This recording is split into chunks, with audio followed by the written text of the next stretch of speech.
Hi friend, very good morning. This is Sumant Rath and today we are going to discuss history of English. So let's begin our topic. तो मैं जो है language से पहले कुछ political background और situation के बारे में बात करना चाहूँगा, क्योंकि पॉलिटिकल बैकग्राउंड और सिचुएशन से लैंग्वेज का किस प्रकार से लगाव है आपको आगे इस लेक्चर में पता ही चल जाएगा कि यह उस समय की बात है जब जीसस क्राइस्ट का डेथ नहीं हुआ था। उस समय जो है न केवल हमारे भारत में बल्कि विश्व के अलग प्रदेशों में प्रांतों में भी राजतंत्र चला करता था। एक राजा राज करता था, साथ ही वह अन्य राज्यों पर आक्रमण करके उस पर अधिकार कर लेता था। उस समय कोई बाउंड्री नहीं थी। और उस समय यूँ कहे तो इस लेक्चर के अनुसार या इस टॉपिक के अनुसार हम देखें तो उस समय जो कि ट्राइबल ग्रुप रहते थे और एक ट्राइबल ग्रुप दूसरे ट्राइबल ग्रुप पर आक्रमण करता था, वहाँ वह कैप्चर करता था। वहाँ जो भी खाना पीना प्राकृतिक संपदा होता था वह उसको उपभोग करता था। तो ये इस प्रकार का समय था। तो relation between knowledge and power, इसके बारे में हमारे जो राइटर हैं माइकल फूको, ये जो है फ्रेंच की फिलोसोफर भी है, इन्होंने लिखा है कि जिसके पास पावर होता है वही जो है लैंग्वेज को या नॉलेज को डेवलप करता है। तो कैसे, आगे हमको पता चलता जाएगा। क्या है कि इन्होंने ऐसा इसलिए बोला, देखो जो भी शासक है या जो भी राजा है वो दूसरे राज्य को आक्रमण करके जाएगा तो डेफिनेटली वो अपना लैंग्वेज उसके साथ लेके जाएगा ना भाई। वो दूसरे राज्य का या दूसरे राजा का लैंग्वेज अडॉप्ट क्यों करेगा?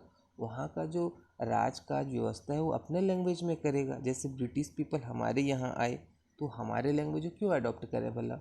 वो अपना लैंग्वेज का विस्तार भी तो करेगा अपने लैंग्वेज में। और दूसरी बात, वो हमारा लैंग्वेज सीखना उसके लिए थोड़ा प्रॉब्लम भी नहीं होगा यार, तो इतना प्रॉब्लम क्यों फेस करे? तो इसीलिए क्या करते हैं, हम लोग देखते हैं कि हमारा लैंग्वेज कैसे विकसित हुआ, इसके बाद हम लोग इंग्लिश पे चलेंगे। और ये माइकल फोको का जो स्टेटमेंट है ये भी काम आएगा आगे कि किस प्रकार पावर जो है नॉलेज को क्रिएट करता है, इसमें पता चलेगा। हमारे यहाँ पहले क्या होता था, जब राजतंत्र चला करता था तो उस समय राजा लोग, तो बहुत से राजा लोग ऐसा आराम में ज़िंदगी गुजारते थे, 100 200 और हज़ार तक रानियाँ रखते थे। उनके पास तो मतलब समय ही नहीं रहता था। तो उस समय जो है ब्राह्मण लोग जो एजुकेशन डिपार्टमेंट बोले उसको संभालते थे। तो उनका लैंग्वेज जो है संस्कृत था। तो पूरे जो होल कम्युनिटी का लैंग्वेज हमारा संस्कृत हो गया। जो भी पढ़े लिखे उस समय के आए, जो ब्राह्मण नहीं होने के बावजूद भी वो संस्कृत लैंग्वेज से पढ़े लिखे हुए, क्योंकि वही तो वो लैंग्वेज था जो रूलर यूज़ करते थे। और रूलर जो लैंग्वेज यूज़ करता था उसको प्रजा भी यूज़ करते थे, क्योंकि तनख्वाह तो रूलर से मिलने वाला है, काम तो इसी लैंग्वेज में होने वाला है। तो हमारे जो जितने भी वेद पुराण जितने हैं ये सब संस्कृत लैंग्वेज में है। इसके बाद क्या हुआ कि जो मुसलमान शासक लोग हैं ये लोग पर्सिया से आए, है ना, पारसी इनका देश है, तो पारसी से आए और इनका लैंग्वेज था पर्सिया। तो ये लोग जो है हमारा लैंग्वेज संस्कृत भला क्यों अडॉप्ट करें? ये लोग अपना लैंग्वेज को यहाँ पर हमारे ऊपर जो है इम्पोज्ड किए, ठीक है। और कहीं ना कहीं एक लैंग्वेज का प्रभाव को आप तुरंत तो हटा नहीं सकते ना। तो दोनों लैंग्वेज के मिश्रण से जो नए लैंग्वेज आए, अरबी, हिंदी, फारसी, ये सब डायलेक्ट के रूप में आए। और बाद में धीरे धीरे ये सभी जो डायलेक्ट हैं वो लैंग्वेज बन गए, ठीक है। जैसे छत्तीसगढ़ी अभी एक डायलेक्ट है और हम इसको कोशिश कर रहे हैं कि लैंग्वेज में ट्रांसफॉर्म करने की। वैसे ये सभी, कोई भी लैंग्वेज शुरू में नहीं आता, पहले एक डायलेक्ट आता है, डायलेक्ट से फिर उसके राइटिंग वाइटिंग आते हैं और वो लैंग्वेज में तब्दील हो जाते हैं। तो ये तो रही अपने लैंग्वेज की कहानी। सेम दुनिया का पूरा लैंग्वेज इसी तरीके से आया है। चलते हैं हम लोग इंग्लिश की ओर। इस समय इंग्लिश में क्या हुआ कि कैल्ट्स ये पीपल हैं और इनका लैंग्वेज कैल्टिक, गिल्स ये भी पीपल है और इनका लैंग्वेज गैल्टिक, ये दो आदिवासी हैं, ट्राइबल पीपल हैं, ठीक है। और ये जो उनका लैंग्वेज है, ये लोग जो है उस समय ब्रिटेन में रहा करते थे, ठीक है। तो इस समय क्या हुआ, लगभग फर्स्ट सेंचुरी में बिफोर क्राइस्ट 52 में जो है कि रोमन लोग यहाँ पर अटैक किए और रोमन एम्पायर, जूलियस सीजर ये पहला जो है यहाँ पर अटैक किया। और जो ये कैल्ट और गैल्ट है, या ये जो क्या है कि कैल्ट्स और गिल्स, इन दोनों को इन्होंने क्या किया, कैल्ट्स और गिल्स को डिस्ट्रॉय कर दिया, ठीक है। और ये जो है यहाँ लगभग 52 से लेकर 450 तक, मतलब 400 साल तक ये राज किया। तो डेफिनेटली रोमन लोगों का जो लैंग्वेज होता है वो लैटिन होता है, तो लैटिन लैंग्वेज जो है इन लोगों के ऊपर इम्पोज किया गया।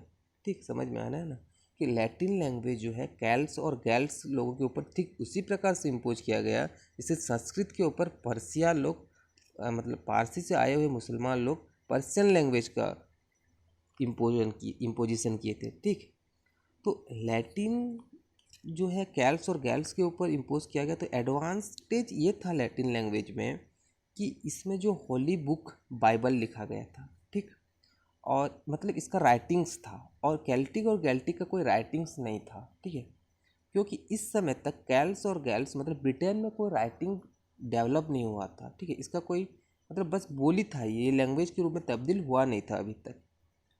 तो बाइबल जब लैटिन में आया तो क्योंकि धर्म के प्रति लोगों का रुझान शुरू से बहुत ज़्यादा होता था, महात्मा गांधी ने तो भी यही किया था कि लोगों का रुझान धर्म था और धर्म पर ही उन्होंने जो है क्या है कि उसको जो है शक्ति बनाया। इसके कारण लोग महात्मा गांधी को उस समय ज़्यादा पूछते थे, न कि वो एक राजनेता के रूप में बल्कि एक धार्मिक व्यक्ति के रूप में। तो क्या किया इन्होंने, बाइबल से पूरा जो यूरोप है बाइबल पढ़ने के चक्कर में पूरा लैटिन पढ़ लिया, और लैटिन पढ़ लिया तो क्या क्रिश्चियनिटी में तब्दील हो गया पूरा यूरोप। मतलब ऐसा होता है कि जैसे मुंबई की माया नगरी के जैसे ये लोग तब्दील हुए बहुत जल्दी। ठीक, अब देखते हैं 450 में क्या हुआ था कि जर्मन के 3 ट्राइब जूट्स, एंगल और सैक्सन, ये लोग जो है धावा बोल दिए कि ये हमारे इंग्लैंड पे। ठीक, हाँ। अब इसमें क्या है कि एंगल तो लोग हैं और ये लोग का जो लैंग्वेज है ये कुछ था मेरे को पता नहीं है, ये लोग कॉइन आउट किए इंग्लिश और इंग्लैंड वर्ड। ठीक है, इंग्लिश और इंग्लैंड वर्ड, ये वर्ड जो है इंग्लैंड का नहीं है, ये एंगल पीपल जो कि जर्मनिक ट्राइब्स हैं इनका कॉइन आउट किया गया है। इससे पहले इंग्लैंड का नाम ब्रिटने, ब्रिटन, ग्रेट ब्रिटेन ये हुआ करता था, और पीरियड ये चेंज होता गया। ठीक, हम जो अल्फ़ाबेट अभी यूज़ करते हैं ये भी लैटिन से आया है। ठीक है, और लैटिन कौन था? रोम। रोम कहाँ का है? इटली का कैपिटल, मतलब सीधा सीधा इटली से ही सब कुछ आया है लैंग्वेज का देखा जाए तो। कैल्टिक, गैल्टिक, ये जो सॉरी कैलिक, गैलिक ये लैंग्वेज है, लैंग्वेज का विकास का ये जो सीरीज है। कैलिक गैलिक से अपन रोम अटैक हुआ, लैटिन लैंग्वेज का इम्पोजिशन हुआ। इसके बाद जर्मन के जो 3 ट्राइब्स हैं एंगल, सैक्सन और जूट्स, इनका अटैक हुआ। इससे बाद जो है ओल्ड इंग्लिश, हम जो बोलते हैं कि ओल्ड इंग्लिश, उसका डेवलपमेंट हुआ इसमें। इसके तुरंत बाद नॉर्मन जो है 1066 में अटैक हुआ, नॉर्मन कॉन्क्वेस्ट आप पढ़ोगे। इसमें क्या हुआ है कि ये लोग ना अपना लैंग्वेज लेके आए, साथ ही जो है ग्रीक लैंग्वेज भी लेके आए, और यहीं से हमारा मिडिल इंग्लिश का डेवलपमेंट हुआ। और 1400 में इंग्लिश को एक ऑफिशियल लैंग्वेज के रूप में जाना जाने लगा, मतलब ऑफिशियल लैंग्वेज का दर्जा मिला। ठीक, इसके बाद जो मॉडर्न इंग्लिश है वो 1800 ईस्वी से शुरू होता है। अभी भी मैं बताऊं तो गैलिक जो लैंग्वेज है, किसी भी लैंग्वेज के प्रभाव को आप हटा नहीं सकते। जिससे हमारे यहाँ संस्कृत है, क्या हम उसके प्रभाव को अभी तक हटा पाए? बिल्कुल नहीं।